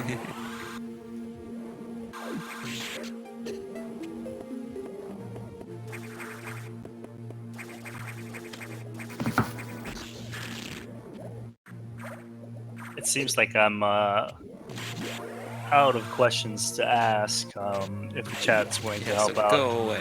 Oh. If the chat's I got any could questions. get Magoo for you. What do you Magoo? feel about the rivalry between Magoo and Magoo and Odin? Magoo. Well, That's a Magoo's good a answer. cat, so that makes it infinitely better. Webcam. It's there not you fair. He has 9 lives versus 1.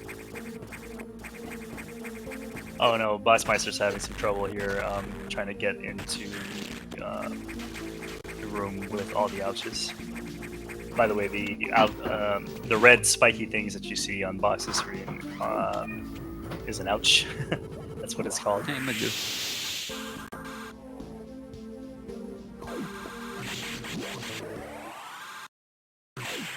And we see JRP sporting his very trendy pajamas. Very trendy indeed. And we have Magoo on screen.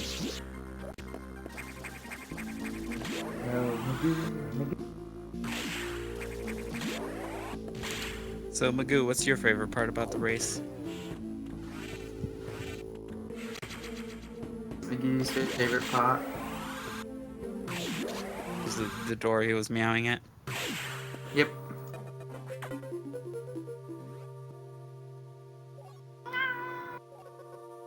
Alright, get down. So are we expecting Magoo to be a dad or a husband anytime soon? Nope. It's not having anything. Would be nice to have some Magoolets.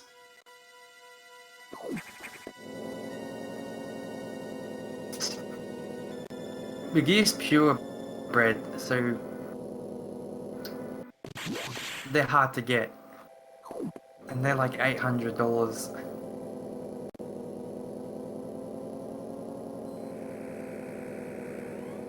All right, keeping up with Boxmeister here. It looks like he just entered Sector 6 and is getting ready to fight Xbox for a second time, making that a total of 3 encounters with the Xbox. Based off of his last fight against Xbox, I think that Boxmeister there could be a little bit more room for improvement with his fight, and hopefully the last time he fought him will kind of help him get a little bit better this time around.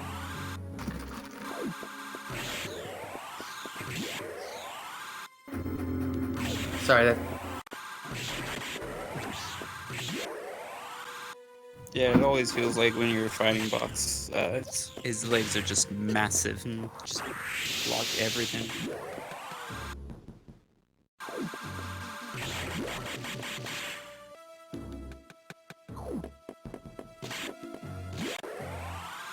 All right. This time around, however, Boxmeister actually is in no danger at all at dying. I think he had in the run before he died, he had kind of a low amount of health, leaving the lower sector 4. But this time around, it seems like he's almost at full health, so he should not have any issues. Box 2 here.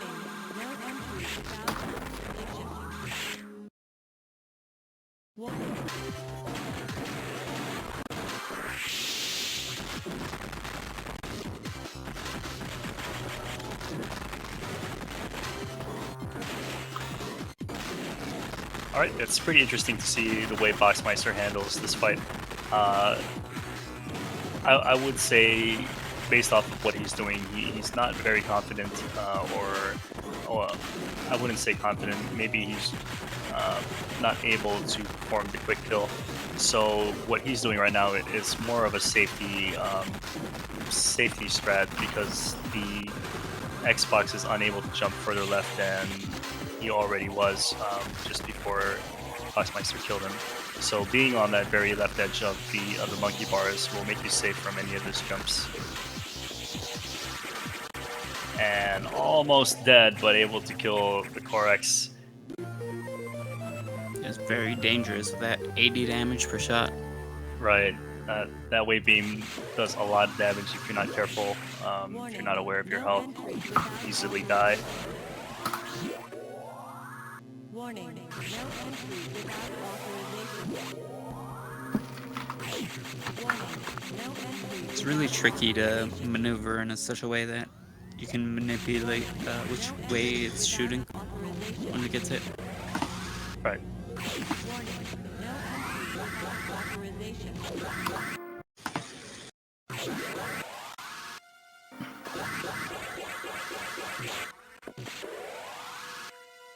Alright, we triggered the encounter with Sax once more. And the judges will have to score the synchronized Metroid dancers a little bit lower again. It was not perfect synchronization. So the way that Box, this is trivial, but you can actually get all three Metroids to dance around by jumping across the door during the door transition. But since Boxmeister jumped a little bit too late when he reached the door, you would get that pattern. So once again, it's pretty trivial and doesn't add anything to the run. But it's interesting how the Metroids react to how you enter the room. It also Technically, just actually looks slightly amazing. slower.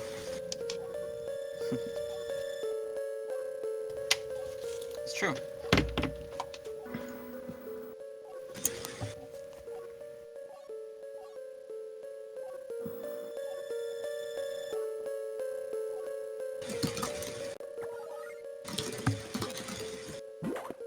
Alright, now Boxmeister is going to make one more attempt at Ridley. He is on his way there.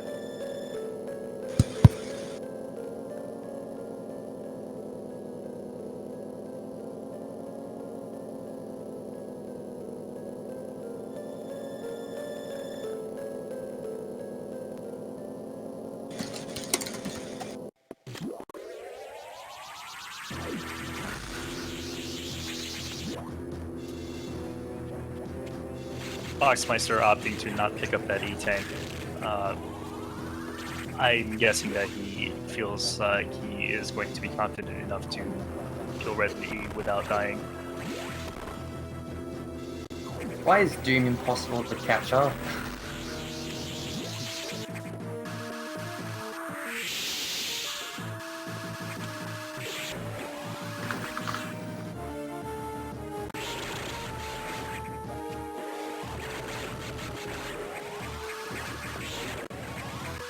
So now Boxmeister is fighting the gold pirates. As previously explained in the last races, the way that the gold pirates act, or how the game checks for damage on the gold pirates, basically the game does a snapshot of whether or not you're facing in the same direction as gold pirates.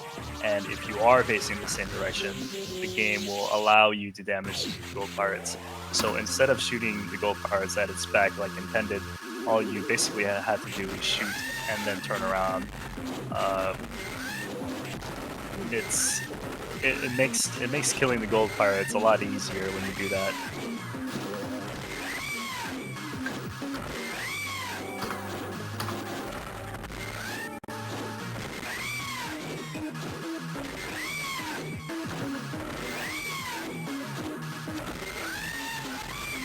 Alright, Fox is able to kill Ridley.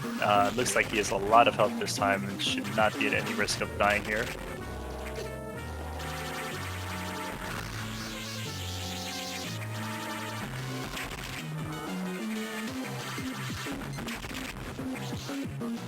And he is able to kill the Corex this time.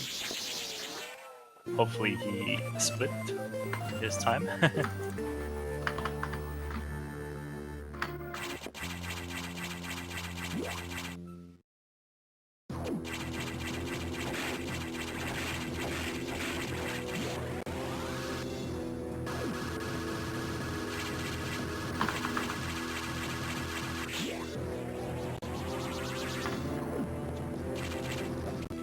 I might have to back out here.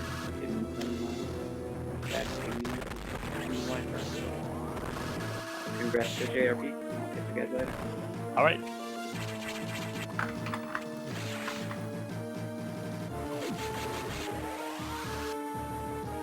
So at this point in the race, our Boxmeister's run, I believe he has about 10 minutes or so left before he finishes the game. So we're going to see the lengthy conversation between Adam and Samus, as well as monologue by Samus herself. And then we're going to approach the main deck and start the fight with Sax.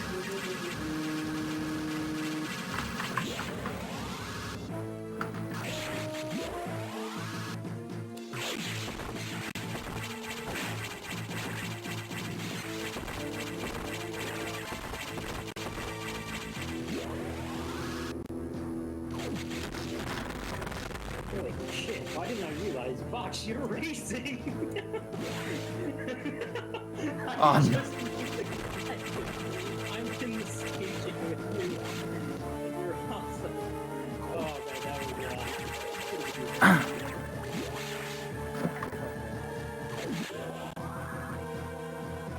was So how's Boxmaster doing? Right now, Boxmeister has initiated the conversation with Adam after killing Ridley, pretty unbearable. so he's not that far off.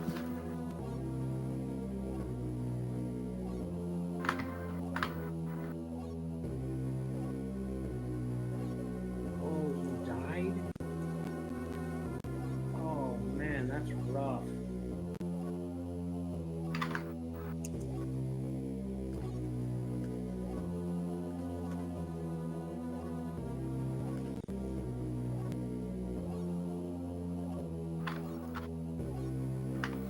Yeah, I definitely was.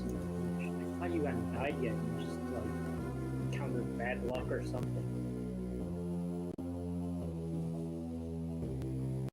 I thought you were just like unusually far behind with like every safety strap possible. I got man. Right now I'm trying to get.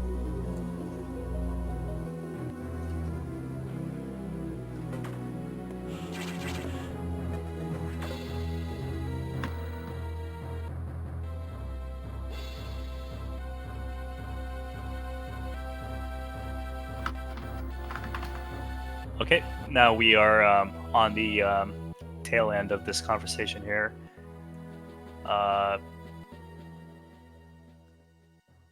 This is by far the longest cutscene in the entire game.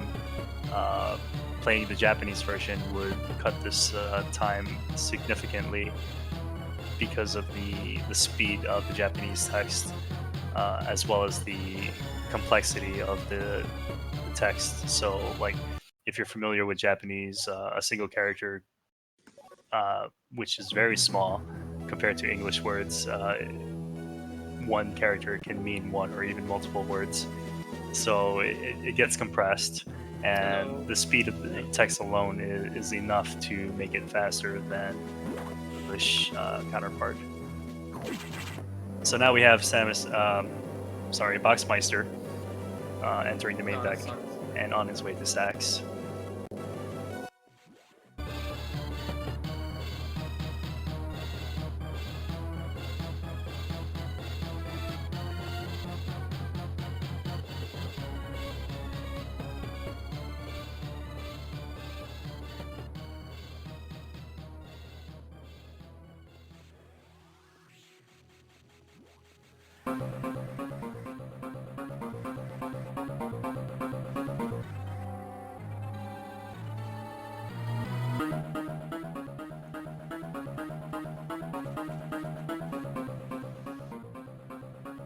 It would be a good idea for Box to save here, and he does so.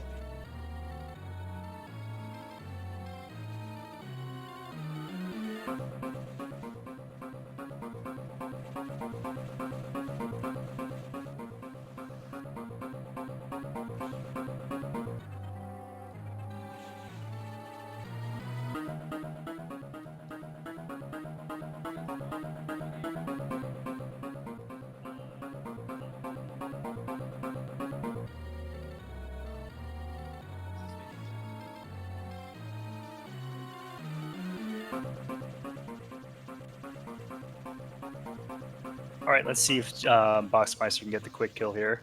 It looks like everything is doing fine, and he's able to kill the SAX fairly quickly.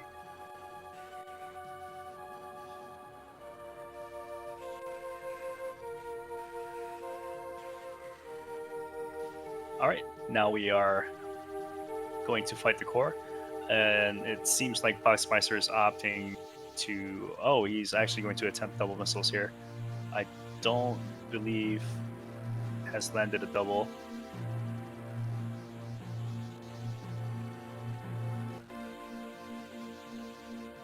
All right, and he's able to get the kill with more than enough health, a lot of health to guarantee that you don't accidentally run into Omega and kill yourself.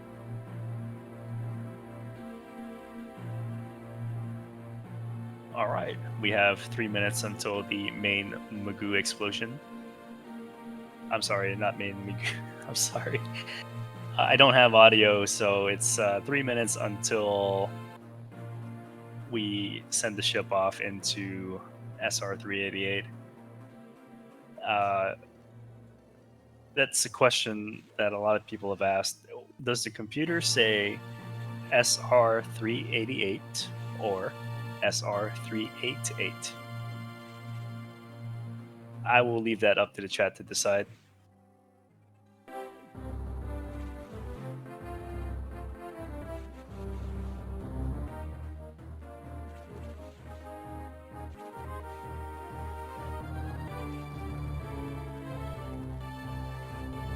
Oh, it looks like Boxmeister failed to keep the Shine charge there, and instead Shine sparked to the right. No big deal. It's not that much time loss, but it is obviously time loss. But, you know, I mean, if you miss it, there's not much you can do.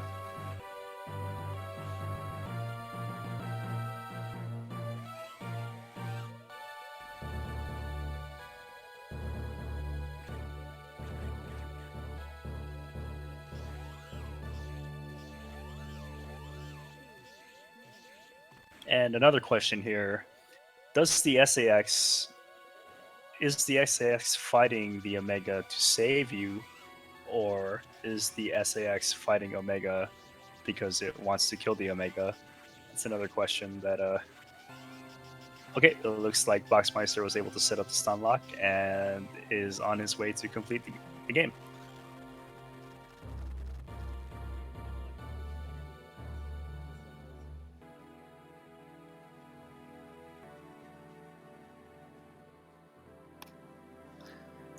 All right. Hey, people.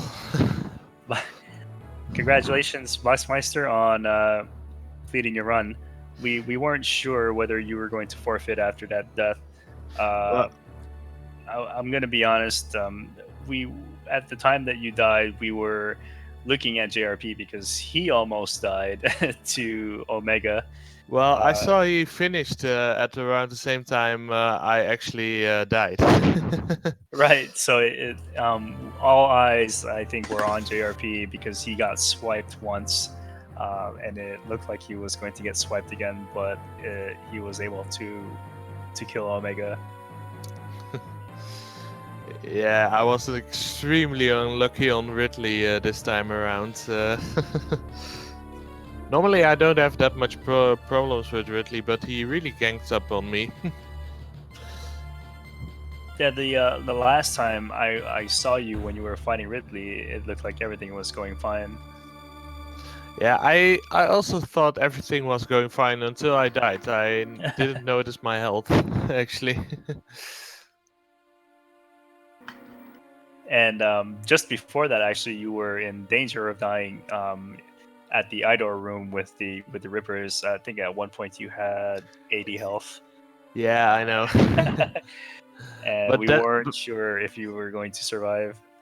Well, I wasn't so afraid of the Idor room actually, because once you're at the Idor itself, it's very easy to actually survive because it's I mean, you have enough time to dodge the Idor beams, and it restores your full health. So that wasn't the issue. But yeah, it really sucks to die at Ridley and have to go through Yakuza and all that bosses again. Yeah, I bet you definitely weren't expecting to die there. But I did notice that you started saving at other points after you died, just to make sure. Yeah, I mean, I wasn't really planning on dying, for example, at Ridley and then starting at Yakuza yet again.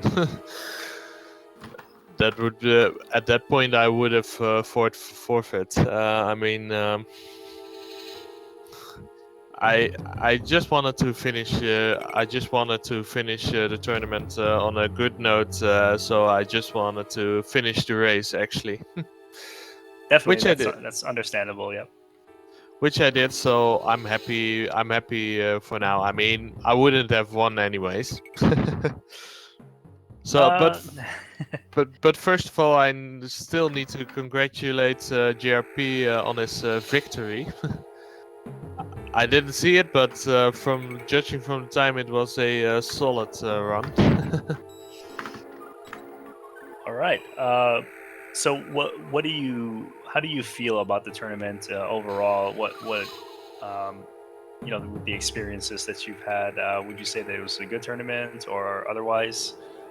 I mean, it's a good tournament. I really enjoyed my first match, and I mean, I guess well, it was. I mean, the first match was up until the halfway through. We were very close, and yeah, I was actually hoping to get to exit this tournament with at least one victory, but that plan basically got thrown in the bin after JRP lost to Hubert.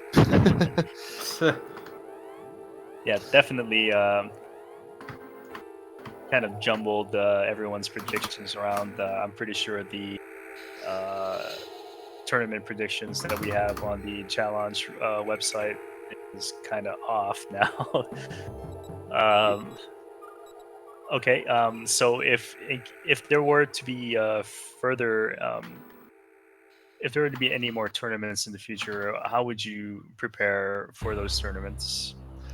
um, getting an even better PB, getting a better PB than I have right now. Obviously.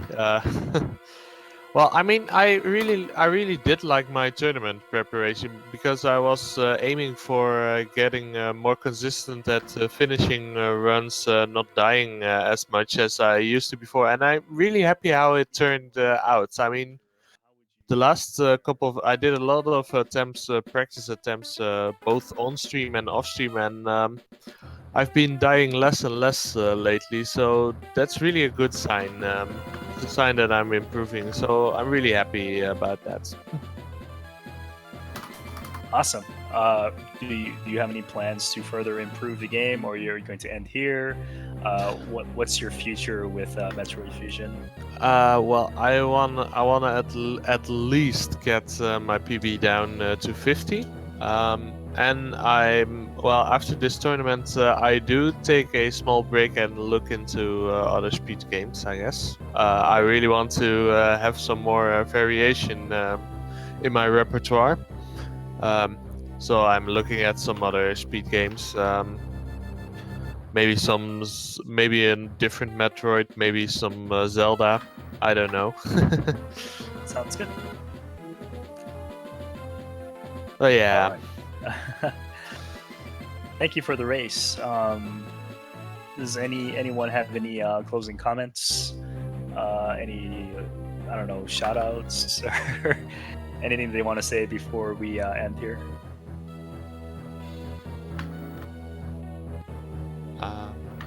No, not on my side. All right. JRP, do you have any closing comments? Sorry? Do you have any closing comments before we end the stream? Doom's too hard, All right. but thanks for the race. It was really. And good luck to everyone in the marathon. Thank you. Boxmeister, you had something to say?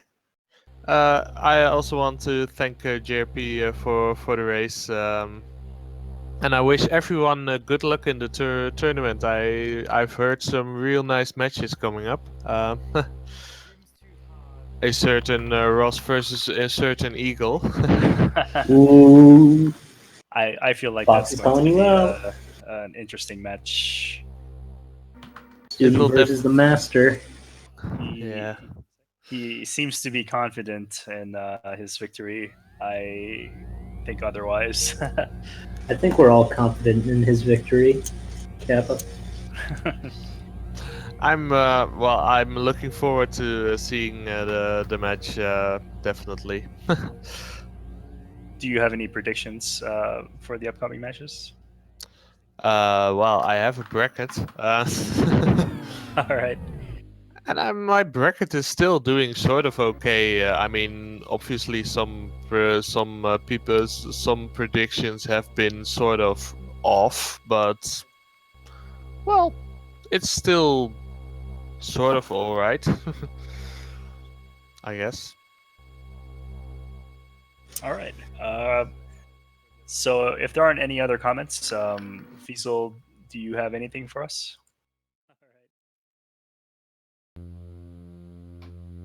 I'm good. All right. Have a good night, everyone. Thanks for watching. Good night, See everyone. yeah, everyone. Thanks, Box and JRP, for the race. Thanks, Fiesel, for all of his excellent work, and thank you, Ross, for commentary. Thank you. Looking forward to your race. Me too. I think we're planning on having it on the weekend or something. How are you going to prepare for your race with Eagle? I don't know if I answered this question before, but basically, all I have to do is make sure I don't make any minor errors, considering that Eagle is very consistent. I'm pretty sure I mentioned this in one of my commentaries. And to make simple mistakes will build over time and will eventually cause me to lose. So if I stay strong and don't make frequent mistakes, I think I should be able to give him a good challenge. Good thinking. Here I was hoping you would say I would pray to JRP for fast so that I may Sanic through Fusion, but well, you're right about him being very consistent, and yeah, shown up plenty in your stream and told you how many seconds behind you are. How inconsistent I am is basically what he tells me all the time. Ross, you gotta put the bacon in the fridge. I will put the bacon in the fridge before the race. Make sure to do some social eating as well. Yeah. I don't know about that. But I am going to actually leave the commentators channel here and wish everyone a good night and see you at the next Fusion race. Good night. See ya.